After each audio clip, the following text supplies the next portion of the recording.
Honorable Zake. Mr. Speaker, I'm raising on a procedural matter. I'm seeking for your guidance, Mr. Speaker. Is it procedural okay when a plenary session is ongoing and then there is another parallel meeting in this same building, Mr. Speaker? I've got information as of now. There is an ongoing meeting chaired by another presiding officer in the same house, in this building, Mr. Speaker, in the conference hall. Is it procedural okay that to happen? That's why most of the members are not here, yet we are discussing very important issues, especially to do with ministerial policy statements. I thank you.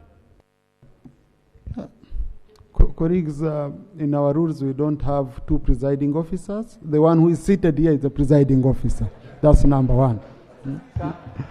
Information to correct my statement. But Honorable, you don't access a microphone that way. You don't dive and you land on a microphone. You seek for permission. Kindly. Yeah. Yeah. Yeah. Just let me make it very easy.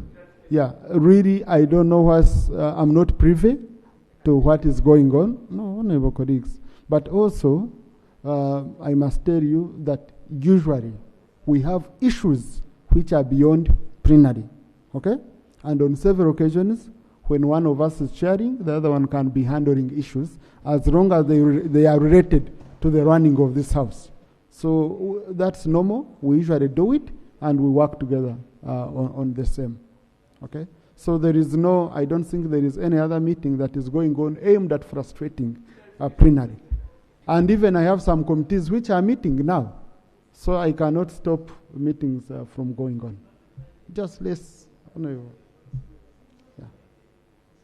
take it easy. It's very easy. Yeah. Mr. Speaker, thank you very much. Mr. Speaker, our commission has just laid a report of the Auditor General, which borders on fraud.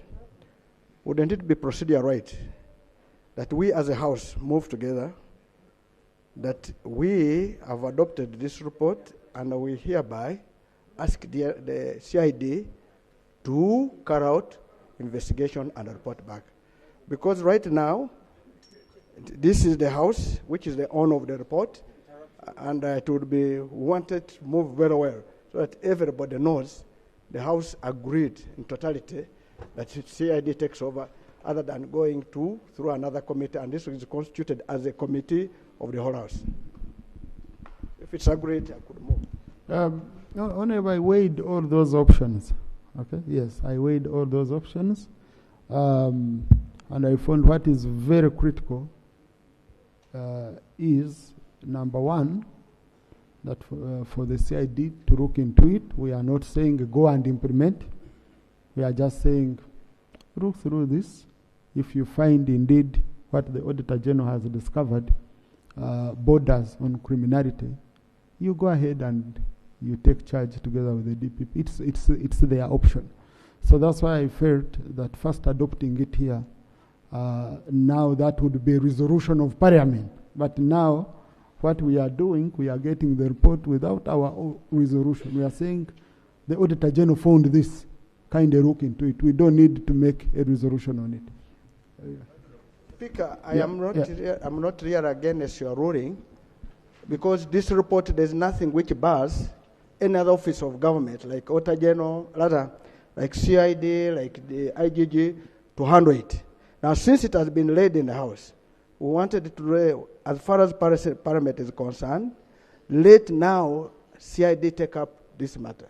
That's what I'm trying to say, Mr. Speaker. I'm not saying that you have ruled, it would be better and decent by saying, we as the House, we have received the report, we hereby ask the whole House agrees that CID, it might have already taken over, but also says takes it over.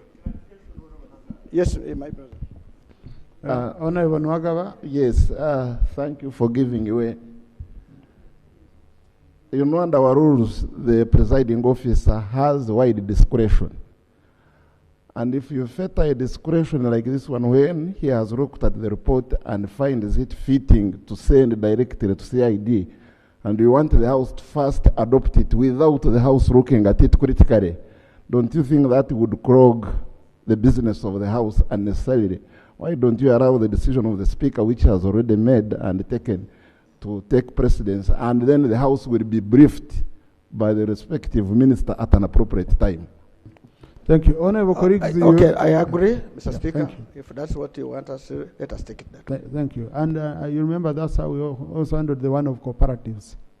Yeah, so let's. Honorable sir, on what? Because I need, before I give you permission, I always need, before you access the microphone, I need it to know. On which guidance? Right Honorable Speaker, last week I raised the issue of police officers who had not been paid their salaries, some for 6 months, 8 months, and so on. And you directed the Minister of Public Service to come and give a statement here. When she came to the floor, she actually stated that the Minister of Internal Affairs would actually come and give a statement to this effect. I have not seen the Minister of Internal Affairs the whole of last week, and neither do I see the Minister here. But what has also come to my attention, Right Honorable Speaker, is that some other police officers have reached out to me. These are lawyers. Recall that there was a decision to actually enhance the salaries of lawyers serving the police force. And these police officers actually went even to court. And there was a decision of the High Court because their salaries were actually reduced from what they were actually earning. So this is a decision.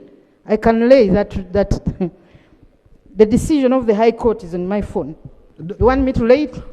But, Honorable Sarah, whom are you talking to? So, Right Honorable Speaker, the point that I actually wanted to raise is that when is the Minister of Internal Affairs coming to make that very pertinent statement? Because the country is actually waiting. These are people with guns. How are these police officers surviving, Right Honorable Speaker? Maybe that is why we are seeing all these... Let's handle that matter on Thursday. On Thursday? Yeah, Thursday. Okay, thank you, Right Honorable Speaker. Thank you. Next item. Honorable Bahati, you wanted to make a comment? I just wanted to update the honorable member in the House that the Minister of Internal Affairs is actually handling that matter. So on Thursday, he will update the House, but we are already handling it to address the situation. Thank you. Next item. Motion for approval of the proposed annual budget for financial year 2025-2026, Committee on Health. Procedure, Honorable Atkins. Thank you very much, Mr. Speaker, for your generosity and kindness. I'm back. Okay, if you're asking for the rule, is Rule 78. Honorable, who are you talking to? I'm talking to, I'm addressing myself to you, Mr. Speaker, and just like I said, Right Honorable Speaker, December 25, we had a Christmas, the birth of Jesus Christ. And April 20, this Sunday, we're going to have the resurrection of our Lord and Savior. Mr. Speaker, sir, my procedural issue appeals to your grace, your mercy, generosity, and kindness. While all of us are looking forward to celebrating the resurrection of the Lord with our families, friends, and communities, there's one senior citizen, Dr. Kiza. Honorable Atkins, I think, I don't know, I don't want it to look like I'm suffocating you or I'm denying you space or I'm... Rule 78 provides for procedure. And Rule 78, Rule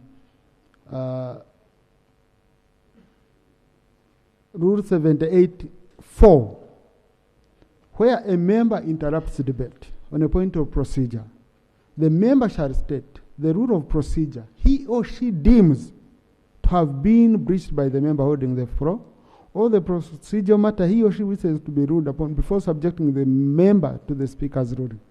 procedure is for what is going on in this house. Okay? I know the matter. Can I guide that, Honorable, you book space? I allow you to raise it as a matter of national importance. Please, that would be. I appreciate it, Mr. Speaker, and I have no problem with booking that matter. Can that matter be accommodated in the afternoon? Because to me, it has a lot of urgency. It's urgent to. Thank you. Honorable, you come, you book a matter, I will determine when to give you time. Okay? Thank you. Thank you very much, Mr. Speaker. Chairperson, Committee on Health.